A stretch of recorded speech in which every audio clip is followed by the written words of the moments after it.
Media మిత్రులకి అందరికీ నా హృదయపూర్వక ధన్యవాదాలు తెలియజేస్తున్నాను. జగన్మోహన్ రెడ్డి ఆదేశానుసారంగా రాష్ట్రం అంతా కూడా ఈరోజు రాధాకృష్ణ గారు మాట్లాడే విషయాన్ని మీద కేసు పెట్టడం జరుగుతూ ఉంది. ఆ విషయంలోనే రేణుకమ్మ గారు, మేము అడ్వకేట్లు అందరూ కూడా మా పార్టీ పరంగా కార్యకర్తలు, నాయకులు, అభిమానులు అంతా వచ్చి కూడా ఈరోజు కేసు పెట్టడం జరుగుతూ ఉందని చెప్పేసి 2 టౌన్లో పెట్టడం జరిగిందని చెప్పేసి నేను చెప్పడం జరుగుతూ ఉంది. ఏదున్నా కూడా రాధాకృష్ణ గారు మాట్లాడినది మహిళల్ని కించపరిచే విధంగా మాట్లాడే విషయాల్లో మన రేణుకమ్మ గారు, జీవన్ గారు బాగా చెప్పినారు. ఏదున్నా కూడా ఒక పత్రికను అడ్డం పెట్టుకొని చంద్రబాబు నాయుడుకి ఊడిగం చేస్తూ ఈయన చేసే శాస్త్రాలన్నీ కూడా రాష్ట్రం అంతా చూస్తూ ఉన్నారు. ఏదున్నా కూడా చంద్రబాబు నాయుడు ఏ విధంగా ఈరోజు ఈయన ఊడిగం చేస్తూ ఉన్నాడో ఆ విషయంలో అందరూ అట్లే ఉంటారని చెప్పేసి అనుకోవడం జరుగుతూ ఉంది. ఏదున్నా జగన్మోహన్ రెడ్డి గారు చెప్తే ఏదైనా జరిగిపోతా అని చెప్పే విషయాన్ని మాట్లాడితే ఇది ఎంత పెద్ద మాట మహిళల మీద అని చెప్పేసి నేను అడుగుతూ ఉన్నాను. ఇష్టానుసారంగా మాట్లాడుతుంటే చూసుకుంటుండే ఈడేమన్నా గాజులు వేసుకున్నారని చెప్పేసి నేను అడుగుతూ ఉన్నాను రాధాకృష్ణ గారిని.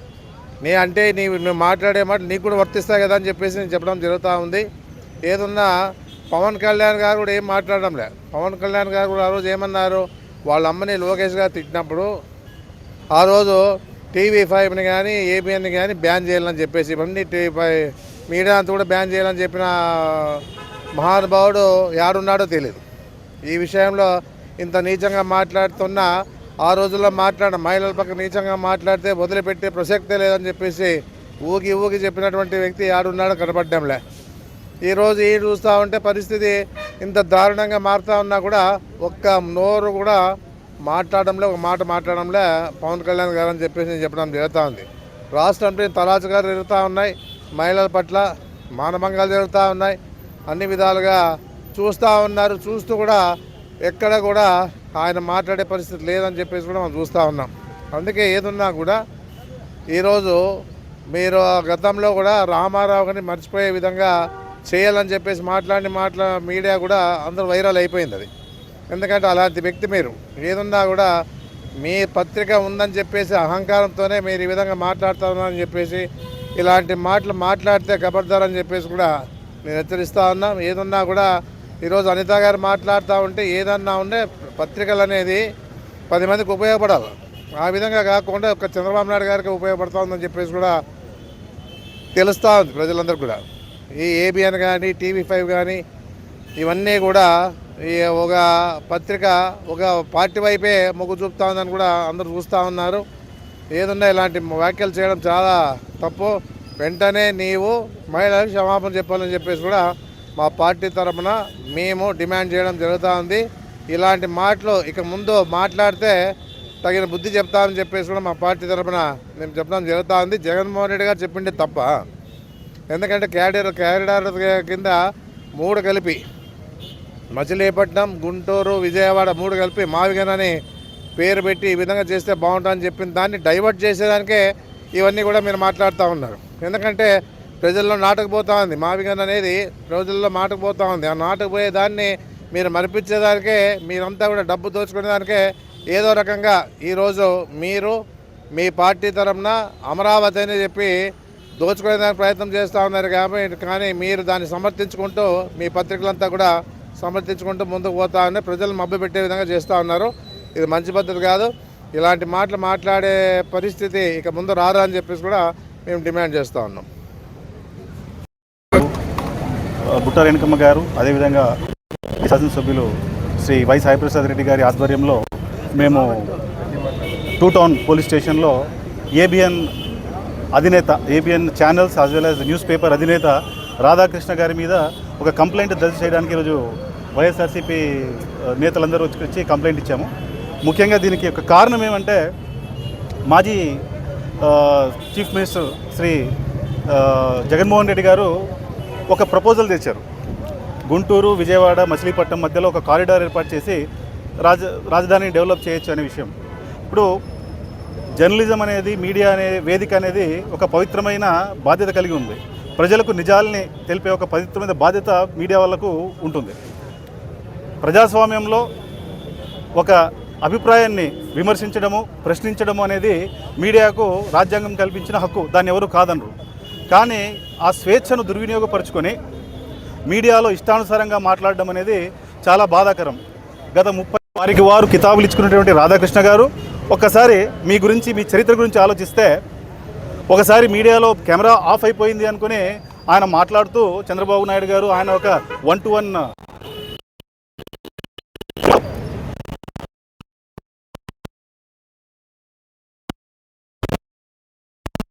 గౌరవనీయులు మాజీ ముఖ్యమంత్రి నందమూరి తారక రామారావు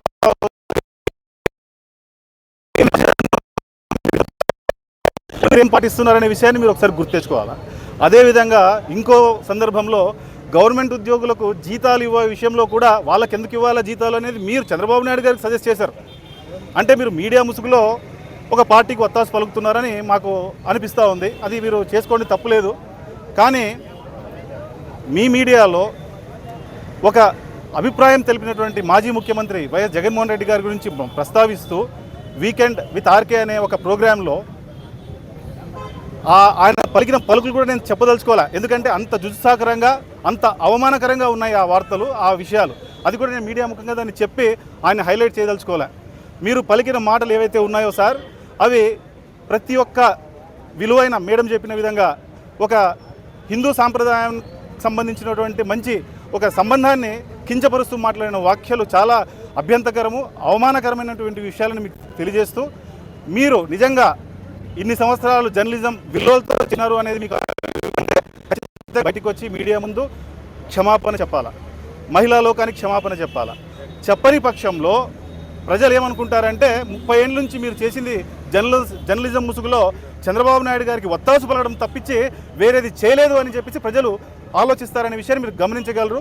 ఇప్పటికైనా మించిపోయింది లేదు, మీరు అర్థం చేసుకోవాలా. మధ్యలో మన గౌరవనీయ హోమ్ మినిస్టర్ గారు అనితమ్మ గారు మీడియాలో వచ్చి వైఎస్ఆర్సీపీ నాయకులు ఏబిఎన్ రాధాకృష్ణ గారికి క్షమాపణ చెప్పాలంట.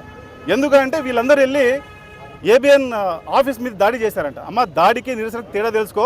అంబటి రాంబాబు గారి ఇంటి మీద చేసింది దాడి అంటారు, మీ ఆఫీసు ఏబిఎన్ ఆంధ్రజ్యోతి ఆఫీస్ ముందు చేసింది నిరసన, శాంతియుత నిరసన. ఈ రెండు తేడా తెలుసుకొని మీరు హోమ్ మినిస్టర్గా ఒక బాధ్యత పదవిలో ఉన్నారు. మీరు నిజంగా మీ యొక్క కర్తవ్యం నిర్వర్తించాలంటే ఆయన మీద కేసు రిజిస్టర్ చేపియండి. అప్పుడు మీరు ఆడవాళ్ళు మిమ్మల్ని గౌరవిస్తారు. లేకుంటే మిమ్మల్ని కూడా ఆయనతోనే కన్సిడర్ చేయాల్సి వస్తుంది. మీరు కూడా క్షమాపణ చెప్పాల్సిన అవసరం వస్తుందని మీకు తెలియజేసుకుంటున్నాను. మరి ఇంకొక ఆయన సీఎం రమేష్, ఆయన కూడా ఇదే విషయం, ఏబిఎన్ ఆంధ్రజ్యోతికి ఈయన సారీ చెప్పాలంటాడు. ఇప్పుడు నాకు అర్థం కాని విషయం ఏమంటే, రాజకీయాలు ఎలా అయిపోయినాయి అంటే ఒక పార్టీకి సపోర్ట్ చేస్తే వాళ్ళకు రావాల్సినవి వస్తాయి. కాబట్టి ఈ రకంగా ఏబిఎన్ ఆంధ్రజ్యోతి ఇప్పుడు ప్రస్తుతము కూటమి ప్రభుత్వాన్ని సపోర్ట్ చేస్తూ ఆ రకంగా ముందుకెళ్తూ ఉన్నారు. ప్రజలు గమనిస్తున్నారు. మేము కంప్లైంట్ అయితే ఇచ్చాము, రిజిస్టర్ చేస్తారనుకుంటున్నాము. ఒకవేళ రిజిస్టర్ చేయకపోతే ఖచ్చితంగా మాకు చాలా ద్వారాలు ఉన్నాయి, కోర్టు మార్గాలు ఉన్నాయి. కోర్టు ద్వారా ఆయన కరెక్ట్గా అరెస్ట్ చేపిస్తాము, ఆయన కేసు రిజిస్టర్ చేపిస్తాము, చట్టపరమైన చర్యలు తీసుకుంటామని తెలియజేస్తూ నాకు అవకాశం ఇచ్చినటువంటి అందరికీ ధన్యవాదాలు తెలియజేసుకుంటాను. నా పేరు ఎల్కే జీవన్ సింగ్, రాష్ట్ర కార్యదర్శి న్యాయ విభాగం వైఎస్ఆర్సీ. Thank you. గత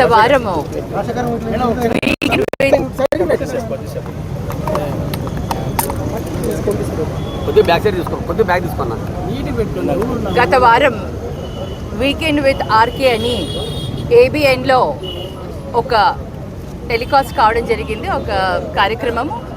ఆ కార్యక్రమంలో రాధాకృష్ణ గారు రాజకీయాలకి అంటే జర్నలిజం అనేది రాజకీయాలకి అతీతంగా ఉండాలి. కానీ మనందరికీ తెలిసిందే, ఏబిఎన్ కానివ్వండి, TV5 కానివ్వండి, ఈటీవీ కానివ్వండి, వాళ్ళు ఏకపక్షంగా వెళ్తూ ఉంటారు.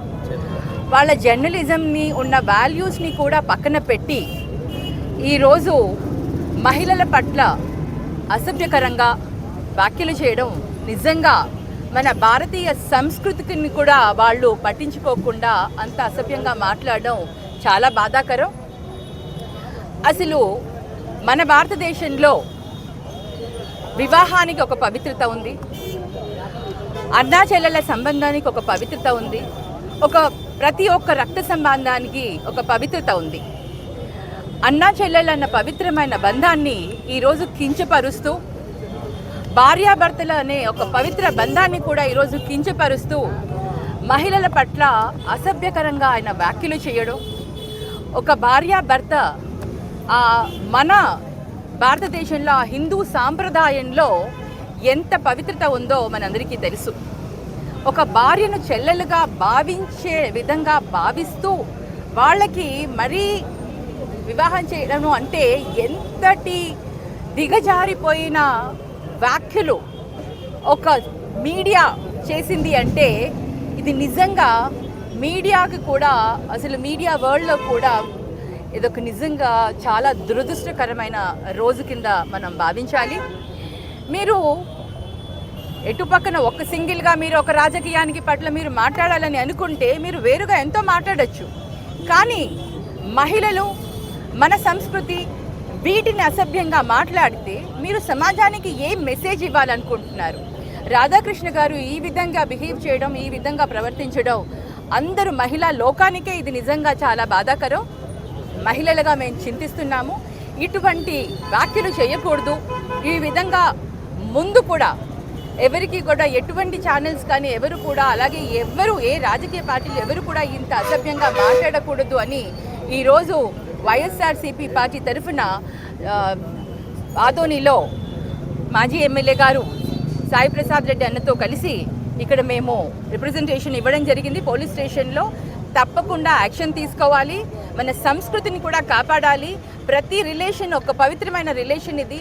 ఆ రిలేషన్స్ గురించి తప్పుగా మాట్లాడకూడదని రాధాకృష్ణ గారికి తెలియజేస్తున్నాము. ఇటువంటి వార్తలు కానీ, ఇటువంటి మెసేజ్ కానీ మీరు ఇచ్చే సమాజాన్ని ఒక అడ్డమైన దారిలో తీసుకెళ్లడం మంచిది కాదు. యువతకు మంచి నేర్పించాల్సిన ఈ రోజుల్లో మీరు ఈ విధంగా మాట్లాడడం అస్సలు మంచిది కాదనేసి మహిళలందరి తరఫున నేను చాలా స్ట్రాంగ్గా, వైఎస్ఆర్సీపీ పార్టీ తరఫున చాలా స్ట్రాంగ్గా నేను వాళ్ళకి తెలియచేస్తున్నాను. వి విల్ నాట్ యాక్సెప్ట్, మేము దీన్ని యాక్సెప్ట్ చేయము, దీన్ని తీవ్రంగా ఖండిస్తున్నామని మీడియా పరంగా నేను తెలియజేసుకుంటున్నాను.